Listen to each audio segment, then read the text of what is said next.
everyone, and welcome back to my channel, and welcome to my Mediterranean cruise vlog. If you haven't already, make sure you check out my last video where we spent 2 nights in Athens right before departing on this cruise. In this video, I'll be switching from subtitles to doing only voiceovers, so let me know in the comments which you prefer. Anyway, onto the vlog now. We're now on Norwegian Cruise Line's ship called the Norwegian Jade, and we're now heading to our first port, which is Kuşadası, Turkey. Apologies if I did not pronounce that right. To begin, I of course have to do a short little tour of the top deck of the ship and of our room. So here's a view of our room. We have a small little window right behind the bed, a TV, as well as a few mirrors, outlets, a phone, and drawers, a little mini fridge, as well as a little closet. Here's me. And they also have a little hair dryer right there, as well as a desk. And now we're back to the top deck of the ship, where the main pools and hot tubs are, where everyone is just enjoying their time in the pools right before our departure.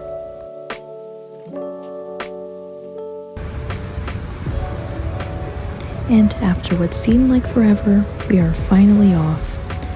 Bye, Athens! I just had to record the sunset from here. So beautiful and such a relaxing feeling being here.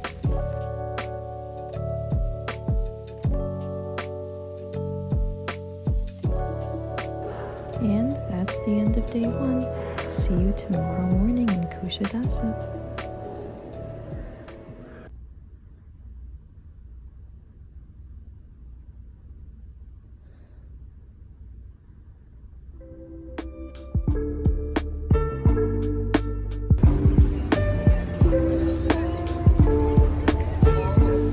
Right after seeing that beautiful sign, we just had to step in the gift shops, of course. Right as you leave the ship, you are bombarded with a ton of markets and vendors. There's a mixture of both Greek and Turkish items here, mainly because most of the ships that arrive in Kuşadası come from Greece. Here's just a small little glance of the items that were available.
We didn't have any breakfast before leaving, so we sat at this nearby restaurant and the waiter convinced me to try authentic Turkish coffee.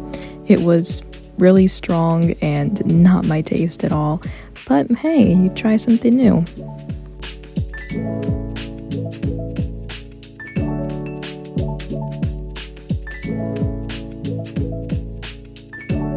We even had a traditional style Turkish breakfast with watermelons, cucumbers, cheese, eggs, french fries, and olives. I dipped the watermelon cucumbers in the honey, which was really good. And they even had this Turkish omelet, which was so cheesy and delicious. After our breakfast, we quickly found a taxi and went off to see the ancient city of Ephesus. Today's trip, we only had until noon, so we had to just hurry and choose immediately what we wanted to do and leave the ship by 6 a.m. arrived in the ancient city of Ephesus. So now that we are here, let's discuss the significance of the city. Ephesus is famous for being mentioned in the Bible several times. But of course, as always, we were running behind and we're there at 8 a.m. Paul and John preached, and it is the subject of the book of Ephesians. It is also near the place where Mary, the mother of Jesus, lived during her final years. Mary's house and John's tomb can still be visited today, but unfortunately, we did not have enough time to go there.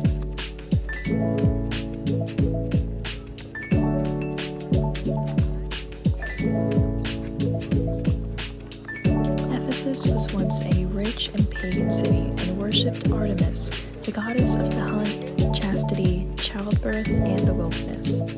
Under Roman rule, Ephesus flourished as a port city. As you can see, most of the ruins are inspired by Roman architecture since they were built during Roman rule. Ephesus was second only to Rome in terms of commerce.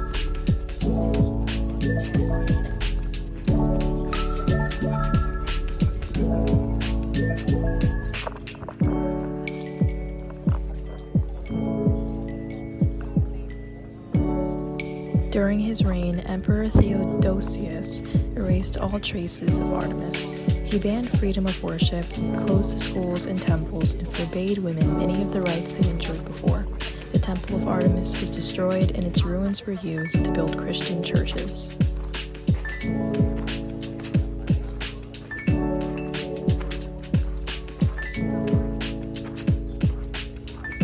In the 6th and 7th centuries AD, the city of Ephesus deteriorated due to the declining harbor and the declaration of Christianity as the official religion of the Roman Empire. The city relied heavily on its iconic places of worship to attract visitors to support its struggling economy.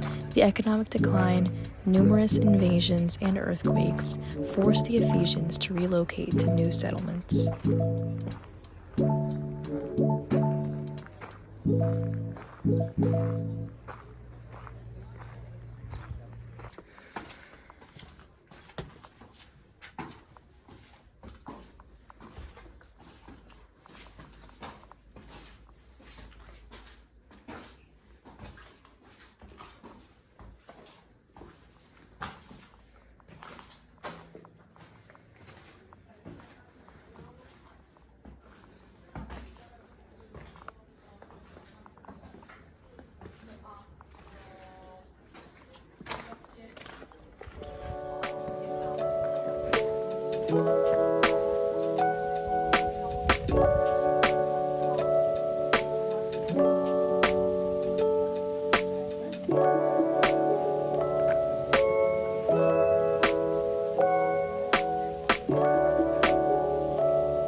And here we are looking at the Library of Celsus, which was a repository of over 12,000 scrolls and one of the most impressive buildings in the Roman Empire.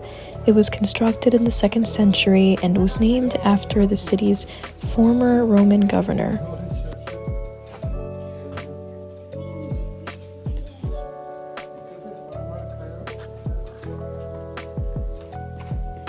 The library was also very important for early Christians at this time, since the new religion had laid great emphasis on the written word, and many of the secret texts could be found in this library.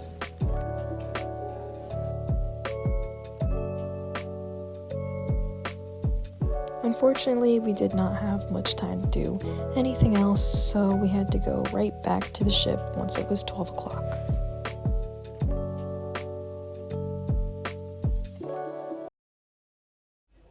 We were supposed to reach Patmos, Greece, towards the evening portion of this trip. However, due to some unforeseen circumstances, we were not able to reach Patmos, and therefore we're heading straight to Israel. So now the rest of the day is going to be a day at sea.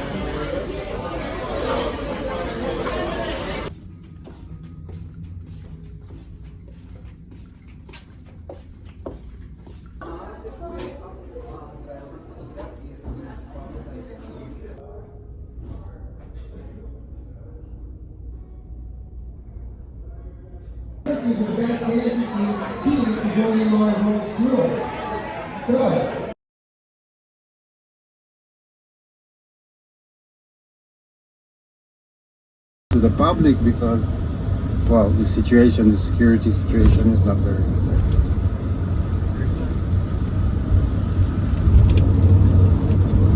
good. So I told you Jerusalem is around 800 meters above sea level, and we're going down. We're going down actually to the lowest place in the world.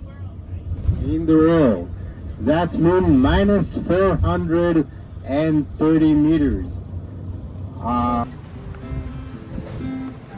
And now we have made it to the Dead Sea. Our tour guide dropped us off here at this beach and gave us about an hour so that we could change into our swimsuits and try out a bit of the Dead Sea. However, there was a lot to walk in order to finally make it to the sea, and it was hot. I mean, I was sweating terribly, so the water is definitely going to feel so good.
Just be warned, if you recently shaved or have any cuts, the water burns very badly. The natural mud of the Dead Sea makes your skin so smooth, I just had to try it out. So now we'll be going into the old city of Jerusalem and exploring the various different holy sites and learning about the significance and the history of each place. Please be sure to stay tuned for my next upcoming video. Our next stops after Jerusalem will be Cyprus and Santorini, so you don't want to miss it.